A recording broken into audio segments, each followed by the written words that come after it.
So sheep and goat were domesticated roughly 10,500 years ago near the Fertile Crest. The Fertile Crest is current day Iraq, Turkey, Syria, Lebanon, Israel, Palestine, Egypt. And there's also territorial state are trying to claim the fact that that whole region was or is actually a part of Africa, the Horn of Africa. Hernando de Soto brought the first swine to the New World in 1539. The Chinese were the first to raise wild pig for food.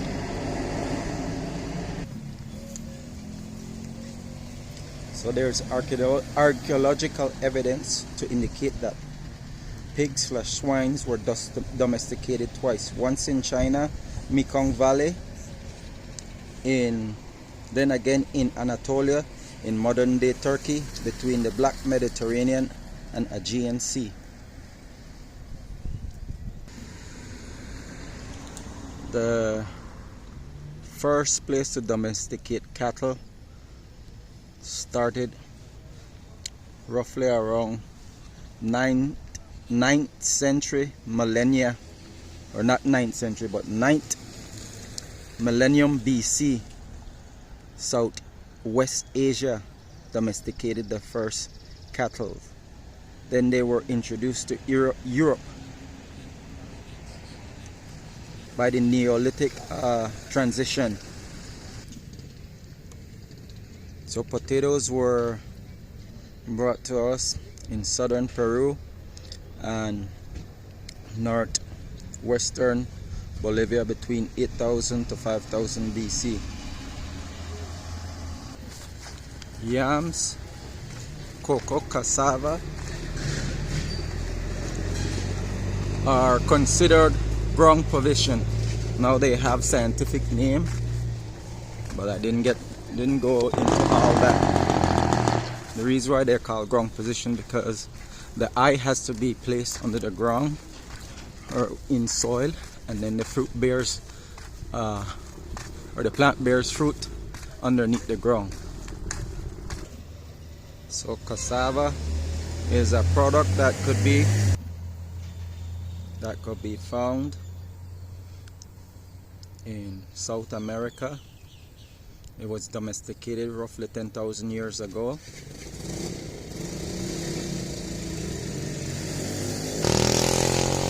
Plantain is from Asia.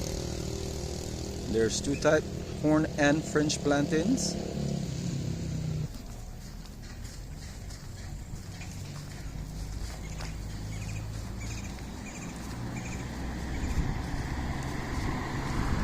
So domesticated cattle were introduced to the Caribbean in the year 1493. Cristobal Colon brought them from that point on, which would be from 1493 to 1512, to the Americas or the New World.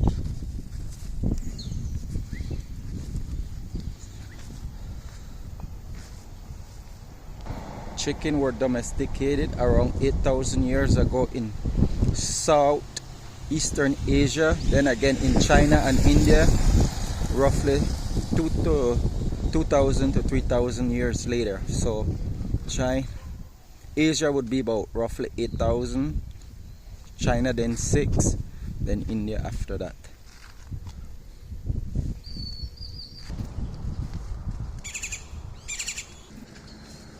There's Woody the woodpecker up there.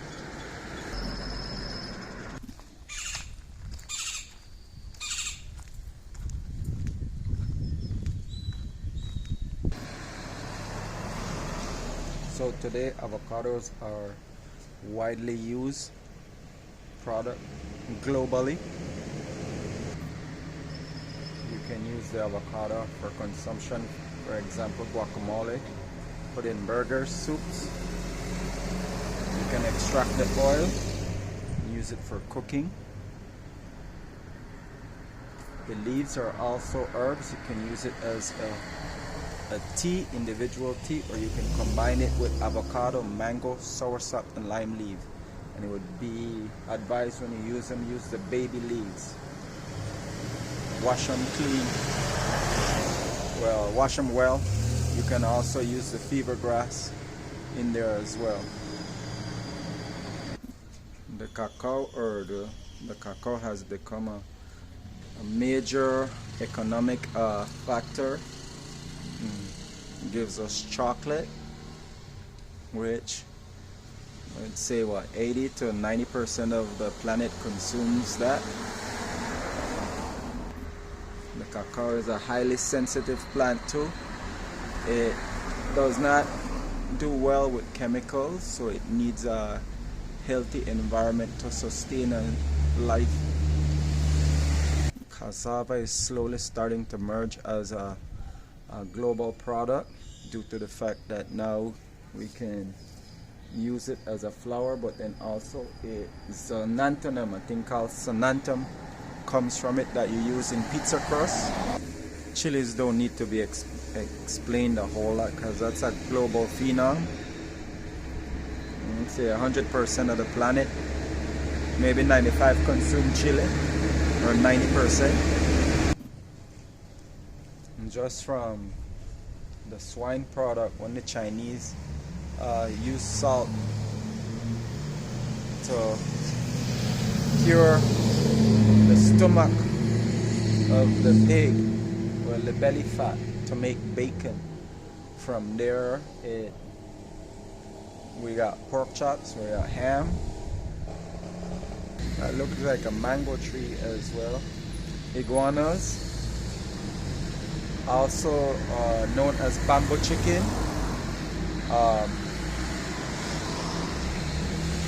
It's slowly transitioning from the food table, and it's slowly becoming a major tourist attraction as well. So there are deciding factors, or there are things that can impact the economy based on our choices. Same as the turtle, the hikiti that we consume can also be a tourist attraction as well. Or it's slowly becoming one in Belize. So the Mopan, we have the Mopan River that runs from Guatemala and empties into Belize. The Shenantonich Maya site is on the river bank of the Mopan.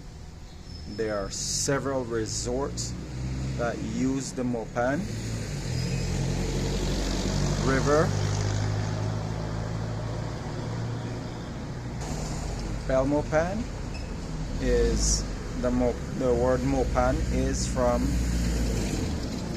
the Mopan River that they used to create Belmopan, and then BEL is the first three letters from Belize. Beans is also a global thing as well, consumed. It was given to the world from the Western Hemisphere / region of Central America, Latin America.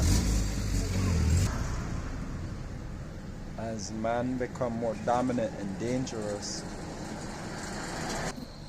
it seems like we're straying from our spiritual and frequency essence, because the word Mopan means multilateral organization, performance, assessment network, or a special body of organization for economic cooperation and development. That is very powerful right there. I love that. Let that ponder and resonate in your mind, in your state of bliss, and show you just what one word can do. So if one word can do that, one word can provide so much power and weight with it. Imagine if we take it on as individual and live in a communal, more in a unifying state of bliss. Peace out.